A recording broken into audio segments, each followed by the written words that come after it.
Using different phone systems and devices to manage your practice is a headache. Open Phone makes it simple with a single app that brings your business calls, texts, and contacts into a single place across all your devices. Activate your 7-day free trial and get 20% off your first 6 months when you sign up at openphone.com/Joe. Again, that's openphone.com/Joe.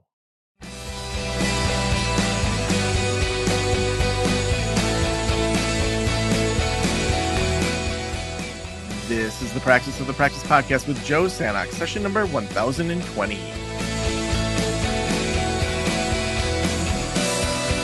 I'm Joe Sanok, your host, and welcome to the Practice of the Practice podcast. I'm so excited about the topic we're talking about today, which is finding fulfillment and joy and all sorts of positive feelings outside of just achievement. I think about my own sense of self. I was actually just talking to my partner, Claire, about this recently, and how in any group situation, if it was a group project in middle school or high school, I was the one that would be like, I don't want to have to be the leader, but if nobody else wants to lead, I'm happy to lead. And inevitably, I'd be the leader of the group and do more work, and there'd be people that slid by. I was an Eagle Scout or am an Eagle Scout and followed the rules and, got the merit badges and all of that. And, I could list all these things and, probably you could too, that you've done. Um, and it's amazing how over the course of a life, these things that early on give us an identity, which is really important to develop. It's important to feel a sense of being proud around the things that you've accomplished. I'm thinking about my middle schooler who right now, at the time of this release, it's summertime, but, at the time of this recording, it's still the school year. She decided she wanted to do honors science and honors social studies this year, mostly to be with her friends. But through that, she's found, whoa, I'm an honors student. I'm getting good grades, and for a lot of academics, it's been a struggle for her. But for her to then feel that sense from that as a parent, it's like I want to encourage that. But then, when she becomes an adult, that may be something that she's like, oh, I put so much identity into that. Becoming the human we want to become or that we're trying to become often is an undoing as well as a creation process, which is why I'm so excited today to have Dr. Esther Zeledon. Esther is a master of making dreams work and embodies the resilient spirit of a Latina immigrant. Her rich and diverse background has been the cornerstone of her trailblazing work as a life coach, speaker, workshop facilitator, former international diplomat, and scientist. With a commitment to inclusivity, she has transformed the lives of thousands worldwide, bridging gaps across communities, corporations, and countries. Drawing from her unique experience and insights, she's crafted a powerful formula for balanced success and brilliant productivity, empowering everyone to envision and manifest their limitless life. Esther, welcome to the Practice of the Practice podcast. I'm so excited to have you on the show today. Thank you so much for having me. I'm so excited to be here. Yeah, well, you and I were talking before we started recording, as I often do with guests, to kind of have an idea of the direction of the episode. And one thing that we landed on talking about is kind of life outside of just achievements. Now, that's not usually something someone just says, here's what I want to do with my career, like that develops over time. Are there stories or a good starting point in regards to why that is something that you focus on? Yeah, no, definitely. I mean, I have several, but I will say, for example, I'll start with recent. Like 5 years ago, I'm actually doing like a remodel, cleaning up my apartment, and I found my notebook from 5 years ago. And it was so great because it was how did I want to feel from years ago? I was someone who always focused on the accolades. Like I chased the American dream, I achieved it, and then realized it was nothing what I wanted. And I found all my validations and every single achievement I made. But then I realized that it would last me 15 minutes when I would achieve that achievement because I wasn't enjoying the journey. I wasn't focused on the impact and feeling. It was just about reaching that destination. So, but it was really nice to see 5 years ago, I had already started the journey of switching that to feeling. Like, what did I want to feel and the impact and what was I doing that was outside of a metric? And in that notebook, I wrote I wanted to have freedom and impact. And I read that, and it was just like impacting more people, helping them live like limitless, and about the feeling where I would feel free with like that I had control over my own time, and that I was doing what I wanted to do every day. And I read that going, wow, that's what I have. But I didn't have that before. When I look at notebooks, 10, 15 years ago, before that, it was all about the accolade. And I always felt that, it was always off, or that wasn't really what, that's not really what gave me joy. But it was so nice to read 5 years ago a vision that I was able to create. And what was also great about that is I couldn't have imagined 5 years ago the metrics I have right now, right? I mean, you can still have metrics and goals, but those are so different, and how that's evolved, and the connections, the synchronicity that I've experienced, that I couldn't have envisioned all those little things. But what I could envision was the feeling that I wanted. And that is amazing now to have. And that is something I'm super, super passionate about. I work with high achievers. I'm a high achiever ourselves. And it's really taking that time to focus less on that and what is that feeling. Because when we have our end of our lives, when we look at our legacy, when we die, right? It's when people are at our funeral, they're not talking about all of those accolades and metrics. They're talking about how we made them feel, how we impacted them. And if we can take that, right, that end of our life, which feels so far away, and break that down into like the 20, 15, and 5, those feelings, that gets us closer in our everyday, helps us create actions in our everyday life that create those feelings for us, that gives us that alignment and that satisfaction and happiness, and gets us closer to our why, and outside of those metrics that don't equal to happiness and satisfaction. Mm. Now, I think some people might be listening because they're in the midst of the struggle of starting a practice, growing a group practice, and maybe their lives don't feel like they're doing what they want every day, like what you described. And sometimes the mindset is, well, in order to get to that place of centeredness, of doing the work I want, I have to achieve. I have to meet these goals. I have to run full tilt for a while. Like, what do you say to that mindset? Yeah. The thing is that there's flow and hustle, right? And I think you're mentioning a lot that, there's a lot of people in that hustle right now. But we need to have that balance. I saw this great show actually yesterday with my daughter. And I liked what you shared about your child. And my daughter loves these competitive cook shows. Mm, mhm. Loves them. She's, I'm always working on her to have more flow in her life as well. But so she loves this cook show. And there I saw this amazing segment where one of the chefs came out, and Wait, which he's like, show is it? oh my god, I can't think of the name, but there's Okay, that's 20 okay. something, there's 20 something of the top chefs in the world, and they're all cooking dishes from different countries. Wow. It'll come to me, but it's amazing. It's like all the top high achieving chefs of the world come together, right? And she loves seeing them come up with their dishes and compete with one another. And right, she has that innate in her, and I'm always working on her flow. But there was one segment though that we had a really good discussion afterwards in the show, that the chef came on, and he's a really renowned chef in Spain. And he says, I only open my restaurant for 8 months of the year. And everyone's like, huh? And he's like, yeah, because with my team, I spent 4 months creating, exploring, taking that time for ideas and innovation, right? And I thought that was so impactful, right? Mm, And of course, he's at a stage in his life that he can do it in that type of increments, right? He could do it at the 8 months, hustle, and 4 months flow. But there's no reason we can't do that in our everyday, right? Even if we're hustling in that everyday thing of, all the logistics that have to happen with the practice and in the business and the team, just taking time, like 10 minutes, 15 minutes, right, throughout that day, to let yourself sit down and be like, okay, how can I be more creative? What are other ideas? Maybe do some breath work, tap into my intuition of where this wants to go. Is this in alignment with me, right? There's everyday decisions in our business that we have to make.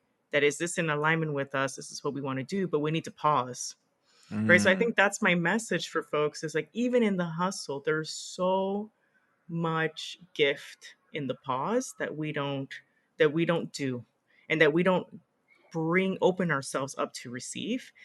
And I liked that message with the chef because he's like, look, I can be open for 12 months, right? He has the demand, but he also understands the importance for him and his team to recenter and take that time to be innovative, because he said, you cannot be the best without a pause. And I thought that was really powerful. And so, yeah. It reminds me of an interview I did early on in the podcast with Brian Canlis, and he and his brother own Canlis Restaurant in Seattle, and it's a James Beard rated restaurant, and one of the top in the country. And one habit they have, and it's the third generation. Their grandfather started it as just like a mom and pop diner type place, and then their dad switched it over a little bit, and then they've made it really upscale, and it's just this beautiful place in Seattle. And Brian was talking about how they send usually 3 to 5 of their top staff, head of beverages, head of, like, kitchen, anywhere they want in the world, to go to like, different restaurants, to get ideas, to be inspired, to just see how different people do things. And the amount of ideas they came back with that they've implemented has made them into a restaurant that's completely different than they even were a year prior. One thing that I specifically remember from that interview, I mean, this would have been 2014 probably, that he said was in their beverage area. Their head of the bar went to this restaurant he really wanted to go to in Japan, and that restaurant had a unique glass for every single drink, and they viewed the glass as its own ingredient as part of it. And so they had a huge array of glasses, and they actually brought that back to their own bar, where every single drink had its own type of glass that it was served in, which was a really unique idea, and I mean, obviously an expensive idea too. But I think that when we think about private practice, when we think about our lives and how we're living them, that sense of travel, of seeing how other people do things, of slowing down, allows us to not just have that kind of tunnel vision that we often get within our own businesses. Absolutely. And I love that. And I think also there's, like I love the glasses thing, right? Because that's their unique thing that they're bringing. Right? Somehow I'm sure in their life that unique thing of bringing that uniqueness to every single person is really tied to their why, and probably to the impact they have on people. And that pause, I think, allows you to also think about, like, even if you have 100 different practices, each one is totally different. I mean, think about ourselves, right? We choose different hair salons for because we click with them. There's something about that we keep going, or a restaurant or something. There's hundreds of choices we have, and I think taking that time to think about what is my own unique superpower, what is my own unique twist, right? That I'm bringing to this, that's going to create the community that I want to create, right? Because it's never just a business, right? We're trying to make impact, create some sort of community feel around it. And so taking that time to understand why, who am I serving, what kind of impact I'm having, why am I doing this, what's my superpower that I bring? It could be you connect well with folks. Maybe it's that like the glass thing, right? Maybe I bring a uniqueness that I like to showcase to each person, and they see and they feel good. They feel special in that moment. Maybe it's that, you are really like run like a practice that like everything is super smooth, prioritized, right? Everyone has a different way of solving problems and a unique how to, but it's taking that time so you're not just like, I see so many times in cases like in all types of businesses and folks, people are just trying to look the other side and compare themselves to someone else, and I'm just going to copy what they're doing because that's worked for them, and so I'm going to do this, without looking at, I already have something that really works well for me. I already have people that seek me out for this amazing thing that I do, even outside of my own technical expertise, and how can I integrate that in my everyday life and bring that to life? Mm.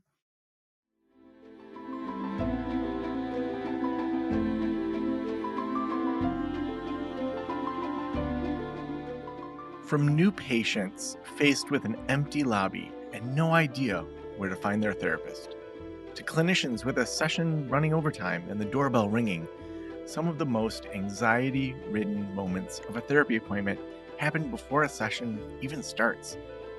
This episode's sponsor, the Receptionist for iPad, helps you tackle some of that pre appointment apprehension. The Receptionist for iPad is an easy to use digital client check in system that helps your visitors check in securely to their appointments and notify their practitioners of their arrival via SMS, email, or your preferred channel. No more confusion, endless lobby checking, or having clients sign in on paper logbooks. Start a 14-day free trial of The Receptionist for iPad by going to thereceptionist.com/practice. Make sure to start your trial with that link, and you'll also get your first month free if you decide to sign up. Again, start your trial over at thereceptionist.com/practice. Now, tell me a little bit about how you've structured the work, because I think that sometimes people, um, hear about whether it's influencers or coaches or therapists that go beyond maybe the traditional work. Like, what does it look like to, make a career in this idea space? Because I think sometimes listeners are like, well, that sounds great. Like, I would love to do something like that, but I have no idea even where to start. Like, how did you kind of go down this path of inspiring people, of like creating things that, actually sustains your lifestyle, things like that? Yeah. So I think first was really unpacking my superpower. Right? I think before I had tied my whole identity to being at that time I had worked in an industry, right? Being a director, having a PhD, right? I had tied all of that to the accolade. And then I took that time to really look at what is the umbrella, right? What are the buckets? What is my superpower, right? So one question I always ask people is, if you could solve a global problem, what would that be? And how would you do it? Because that answer and how you would do it, those steps is how you solve all problems, right? So whether you're in a practice, whether you're a therapist, coach, right? You're using that is your way of helping people in your everyday, your friends, your family, you're that. And then now when you have that umbrella, right, it's unpacking your life that you've been doing that throughout your whole entire life, right? So a lot of times how I translated that at first to a business was, hey, I used to be on hiring panels, right? And I used to help people with even building their own businesses, of looking at how do you attract the right talent to your team, right? How do you build teams? Because I had built for the international development community, I had built a team from the bottom up and raised $100 million, and all based on our why and serving, right, by listening to others and serving what they wanted and they needed. And people thought, wait, but how did you do that? And I'm like, well, I centered, we had a common mission and vision. We each had our own purpose and how to we brought that together. So even when you're building a practice, right, it's understanding who's the team that's around you and working with you. And I realized that I did that naturally because I could help people unpack that. So I was like, okay, so when I thought about leaving, because I knew that the mission was so much bigger, and I also faced a lot of resistance in the organization, where people were like, I'm like, why do you struggle with changing the traditional development approach? So the traditional approach is that you go to a community, to a country, and you're the expert in whatever field you're in, and you tell them what they need. And I was like, well, why don't we take a different approach, holistic approach, and ask them what they want and what they think they need, and let's fund that instead. And of course, guide them along the way, right? And I'm sure a lot of listeners can relate to that. But it was seen as something revolutionary, radical, because that takes too much time to listen to people, and we need to do this. But I saw a lot of the resistance when I was reading statistics, right? Is that like a huge percentage of people don't know what their why is, don't know what their purpose is, and so that was causing a lot of friction. And that's when I realized that this thing was a lot bigger. But the thing is, that's why we all think that there's all these limitations in what we can do. But the thing is that if we can solve a problem for someone, you have a business. So I knew there are a lot of companies that don't know what their mission vision is. There's a lot of places that don't know how to utilize all their employees outside of hierarchy.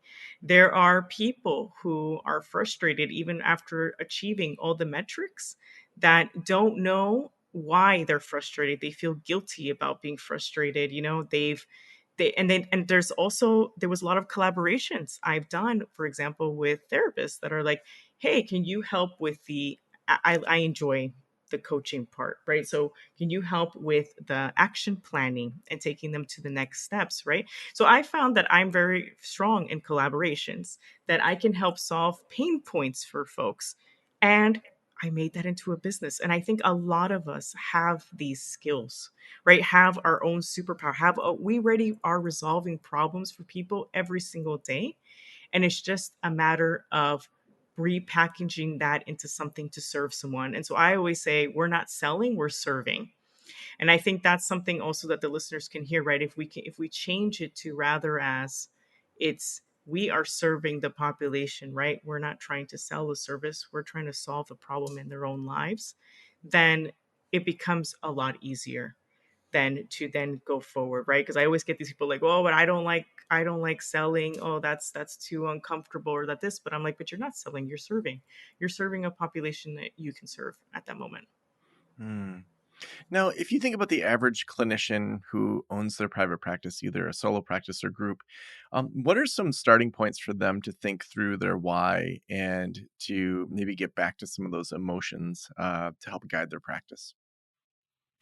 Yeah, I think there's a lot of different questions they can unpack, right? So I think, for example, and it's harder, it's so much easier for us to do it for other people than for ourselves. I even find that with myself that it's a lot easier to help others, and with ourselves we get cloudy, right? We need someone to help us unpack that. And I think so it's going back to all these fundamental questions like what was your childhood dream? And I think a lot of people might think, oh, that's a very basic question, but it's really unpacking what are all those adjectives, right? So a lot of people say the normal things, right? Doctor, lawyer, maybe even psychologist, maybe UN ambassador, the whole thing. But it's less important about the title, right? Because our brain just created these mental models and associated with what career we saw in front of us, right? But it's more important as what were those adjectives about that childhood dream? What did you like about it? Was it that they were helping others, right? Was it that they were connecting with people? What was it that drew you as a kid to that? And when we focus on the adjectives, it's looking at, okay, you should see a commonality with who you are today, right? A lot of those adjectives should be very similar, but then there should be probably some that are like, wait, I haven't had that opportunity to really unpack that further, right? So let's say, for example, in my case, I always looked at the UN and ambassador and a meteorologist, and I always loved also like psychologists that would come on TV during hurricanes and things to help people through. So I liked all three, but what was I liked about it? I liked that they helped people in times of crisis. I liked that they were trying to do something global and change the world, right? I liked that they were a public face and trying to inspire, right? Those were the three commonalities. But as a child, I translated that to looking at their careers and trying to figure out how I could study a little bit of each and do something. But it was really about those characteristics. And those characteristics is what I embody today, right? So when you think about those characteristics, what were they? What are some that you wish that you could bring out a little more? What do you want to be sought out for? Because that's another question. It's an exercise, right? What are you currently being sought out for? What would you like to be sought out for? And what do you don't want to be sought out for anymore, right? Because you can do a lot of different things in a business. And it's really making those decisions on your everyday in your alignment of who do I want to serve and why and what don't I want? Right. And I think that we don't take that time to really work on that and then really work then on the boundaries and limits that go around that, because even though our purpose has like, oh, how we want to be in our every single day and how we want to, our why in every day, it also has another side of it that, for example, in my case, if I help people unpack their purpose, mission, vision, live it out and keep it going, that also makes me very susceptible. For example, and when I make a list of what I've overcome and how, it also makes me very susceptible to wanting to help everyone, right? Wanting to be a fixer, not knowing when to get out, staying in things too long, right? It has this other side of it. And so it's really understanding that yin and yang that exists in us so that when we're living out how we want to live out, we're making sure that it's in full alignment with us and that we have those checks and balances. Other questions to think about. I think I mentioned one about the what would you do with unlimited resources, what global problem and how, but unpacking that how and then comparing that to your personal life. Okay, if that was a global question problem, but when someone comes to me with another problem, even our children, if you have children or siblings, what is the how do I, when I do that, my three-step approach in helping them solve that? And then thinking about like your legacy, how do you want to be remembered and why, and what kind of feeling do I want to leave them with, right? These are all introspective questions that really move us away, right, from that hustle and really thinking about us holistically, so that in our everyday decisions, whether in our business and our life, right, they're in alignment with how we want to feel and be. Mm, so awesome.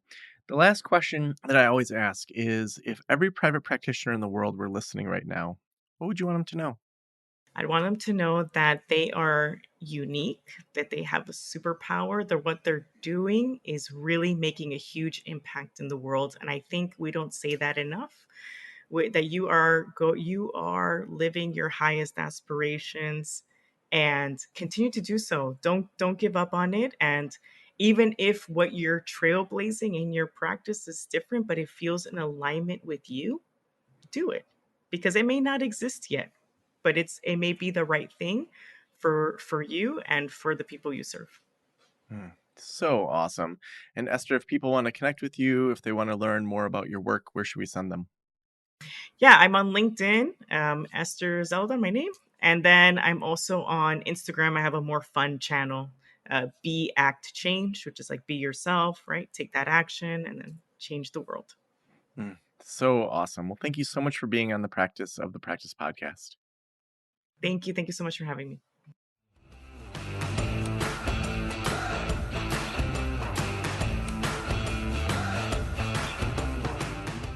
Well, last week, if you missed it, Ash did a podcast series just all about group practice. We've got another series coming up with Melissa, one of our newest consultants, who has over a 50-person practice. She's going to be doing that in late July. And then in August, we're going to be doing replays from our Level Up Week in the spring. We did all these interviews, and a bunch of you weren't able to come live.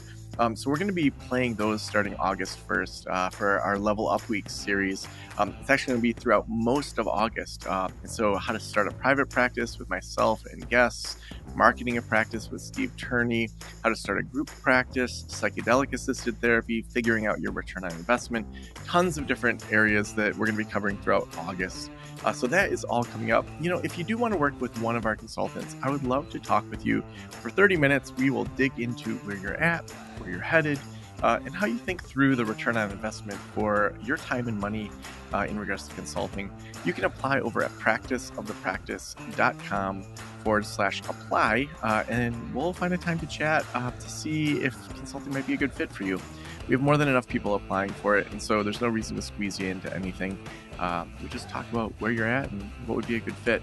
Also, we couldn't do the show without our sponsors. Recently I was taking my daughter to therapy, and there's like a general lobby area, and it's a place that probably 12 therapists rent each office, but they don't work together. It's just like an office building. And so you walk in this main area, and then you have to go up the steps, and then upstairs there's like a central just like waiting area. And anytime someone walks in, like 3 or 4 doors open, and to see if that's their client. That is the perfect scenario where the receptionist for iPad would be perfect, because new clients could check in on the iPad. It would then text the therapist that they're there. It's an easy digital client check-in system. So whether you have a group practice or you're in a situation like that where all of you could cost share the receptionist for iPad, it's such an amazing way to do it. Also, you don't have to have clients sign a paper logbook or have confusion and all that goes with it. Start your 14-day free trial over at thereceptionist.com/practice. Again, the receptionist for iPad. Just go to thereceptionist.com/practice, and you're going to get your first month free. Actually, not 14 days. You're going to get your first month free. So thanks so much for letting me into your ears and into your brain. Have a great day. I'll talk to you soon. Special thanks to the band Silence is Sexy for that intro music, and this podcast is designed to provide accurate and authoritative information in regard to the subject matter covered. It is given with the understanding that neither the host, the producers, the publishers, or guests are rendering legal, accounting, clinical, or other professional information. If you want a professional, you should find one.